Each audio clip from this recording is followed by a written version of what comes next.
Alexandra Eala shares the advice she got from a Grand Slam finalist ahead of the Australian Open.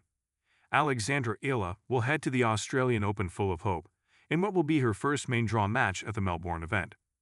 It marks the completed set for the Filipino, who featured in the other three majors throughout what was a breakthrough 2025 campaign.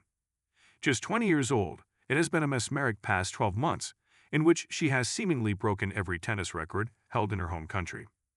And yet, she remains hungry for more, having just received advice ahead of the Australian Open from a former Grand Slam finalist. Alexandra Eala receives advice ahead of the Australian Open. Speaking to the press in Melbourne, she spoke about everything from the one-point slam to her Filipino fanbase. And when she was finished, lauding her compatriots for their continued support, one reporter then asked her about Leylah Fernandez.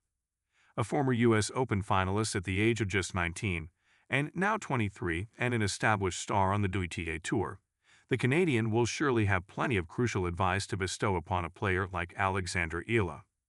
Well, she revealed as much in her answer, noting, "Yeah, I think Leylah is super funny. The advice she gave when I played was to win the last point, laughing. But I was able to ask her about some of her experiences on tour. I'm so thankful to have had those moments, because not everybody gets to talk up close with their idols. I hope I can embody some of what she was able to do and her success, yeah." Eala admitted she'd been surprised by her fans in Australia already, and that's even before the first Grand Slam of the year gets underway. Alexandra Eala's Australian Open dilemma. For 99% of the players who have qualified for the Australian Open, making it into the second week would mark a dream come true. However, Eala finds herself in the unique and unenviable position where, if she did accomplish that feat, it might be tinged with an element of sadness. After all, such is the scheduling for January, the second week of the Australian Open marked the only time where the WTA could fit in their new 125-level event in the Philippines.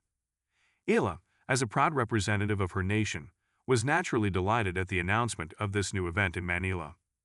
And yet, if she succeeds beyond expectation in Melbourne, she will be forced to miss out on the inaugural event in her home country. Some may see this as a win-win for Eala, but it does represent an odd dilemma which few players will have ever experienced before.